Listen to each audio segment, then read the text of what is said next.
Hello and welcome to Real Watchers Movie Club. My name is Garrett, And I'm Kevin. and we are your hosts. Movie Club is the show where we pick a movie every week and discuss it just like a book club. On today's show, we are covering our first MCU film, Shang-Chi and the Legend of the Ten Rings. Our thoughts and more coming up on Movie Club.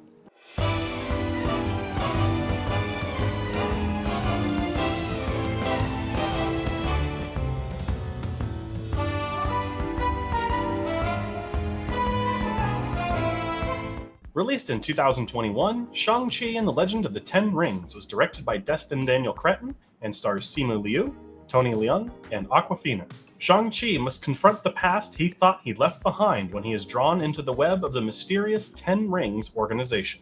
The film has a 3.4 out of 5 on Letterboxd. It was nominated for one Academy Award for Best Visual Effects.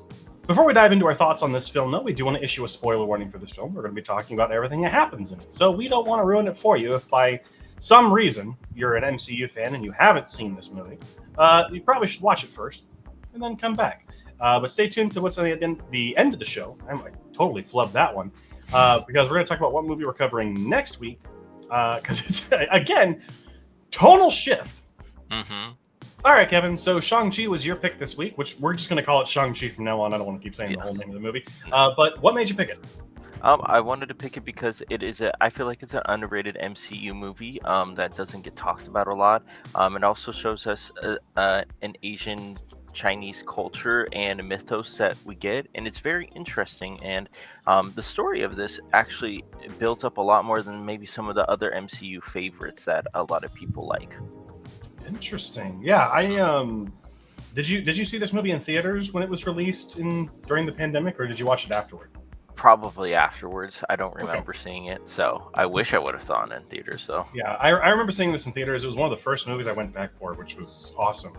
But yeah, I think this movie is a really good MCU film, and I think I don't want to say it's the Asian version of Black Panther because that's not giving it enough credit, but it is doing for Asian culture what Black Panther did for African and Black culture. So I really, or it's attempting to, which I really appreciate that.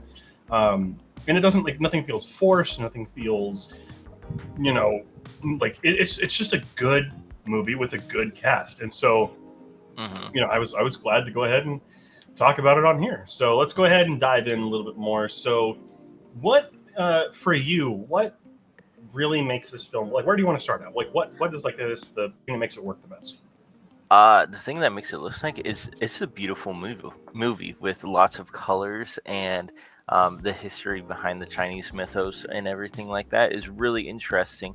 But it's so vibrant and pink. You get pinks and purples and stuff like that, and it's not like a dark and gritty MCU movie as the one that just came out, like Thunderbolts or something like that. It brings you into the movie, which I enjoy. But I also like the characters that they chose. Maybe not so much Awkwafina. We'll get to that in a bit. But Simu is, I think, fantastic as Shang-Chi.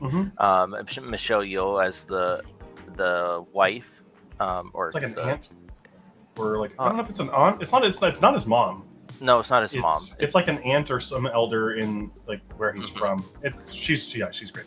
She's really good. And then the dad as well, Tony, is fantastic. I feel like in this movie, I don't want to say underrated villain, but a very a personal villain, if that makes sense. I would say underrated because I feel like not enough people remember him as a villain, which isn't a bad thing because he's a fantastic villain. It's just people We've obviously Thanos stands out, or Killmonger, or Loki, but I think the Mandarin is up there, honestly, with every other villain in terms of his depth. And he's not really a bad person. He just does bad things. So they do give him more depth, which I really appreciate. But yeah, I'm right there with you though. The cast is great. Simu Liu nails this role. He has the action chops. He's got the comedy. When it needs it, it's definitely it's not forced in this movie. It's not forced in this movie. There are a few moments when it comes to Awkwafina, but we'll get to that. With Simu Liu, I think he is a perfect fit. I'm glad he's coming back for Doomsday. I can't wait to see him with other characters. We get a tease of that in this movie, but I definitely want to see him with other characters again. Let's go ahead and talk Awkwafina. I am not a fan of Awkwafina in general. I don't think she's very good. I think, though, that this is one of her better movies. I would agree with that. I'm not saying she's like great in this movie, but I'm saying that like she is definitely better than usual. She's tolerable for me in this movie because her character is very the comedic friend pretty much, which is so. But that fits her though. Exactly. And so I feel like she's perfectly cast for that.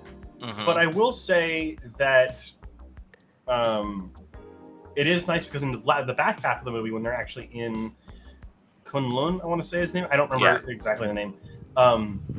She's capable. She actually is able to use like a bow, and like she is like able to do things, and she's not just like all comedy relief. She has a purpose. Like, and so I think that was really nice, actually. And then Tony Leung. I mean, In the Mood for Love's main character in this movie as a villain is crazy. He is definitely an actor who is not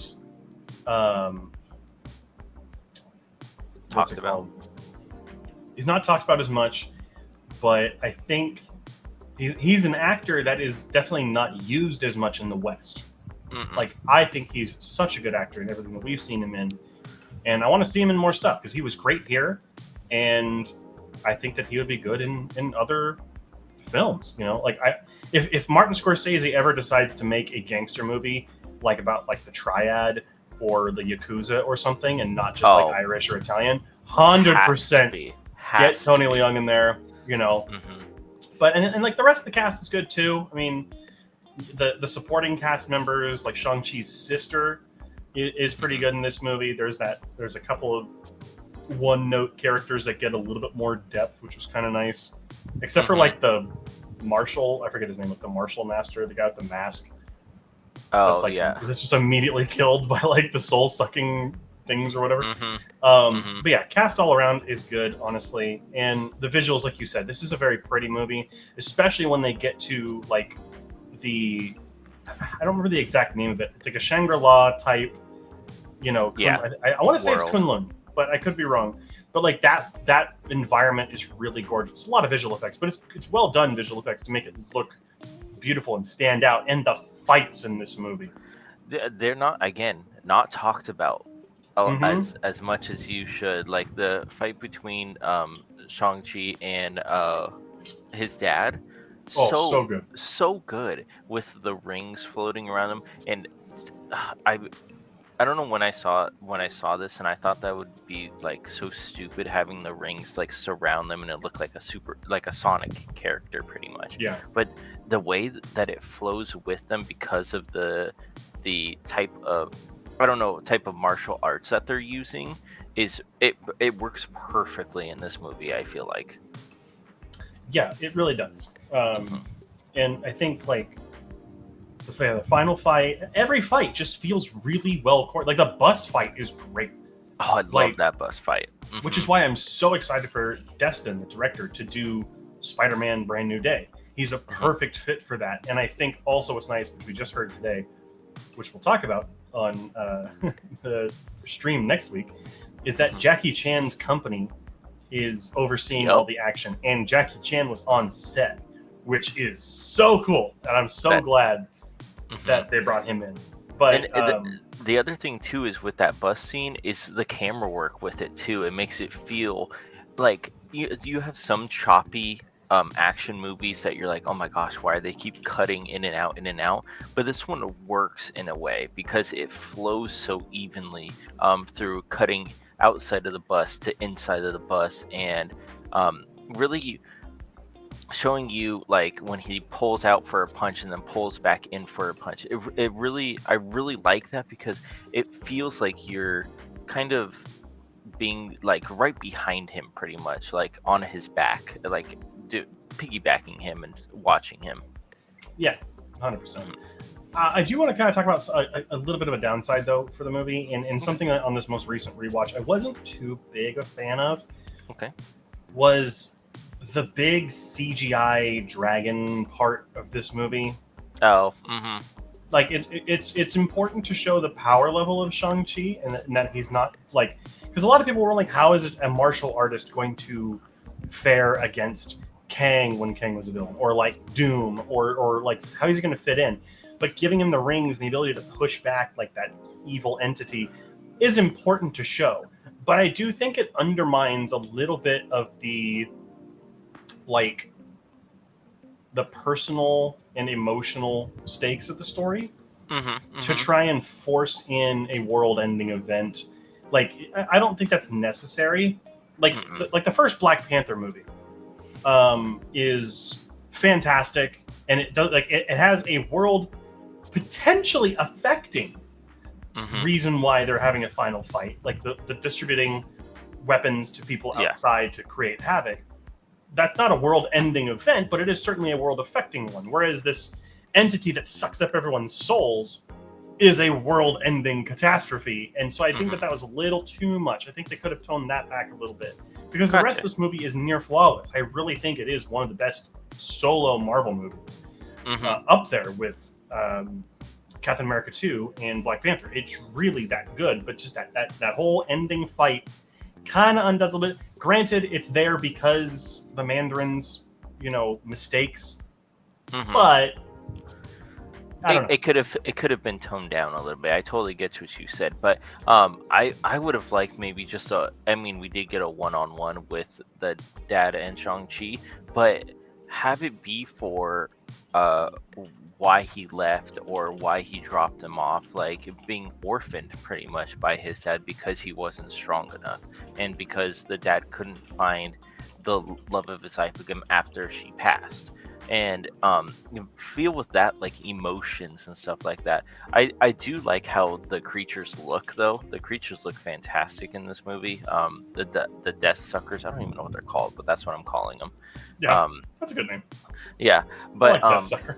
but again, if you would have just toned it down a little bit, not like the world is ending, but like this could hurt the people of that realm that they are in and could affect the environments and stuff, I think it would have been a lot better.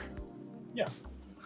And then I tell you this, I forgot there wasn't even a dragon in this movie until it actually happened, because Right. it's like, why?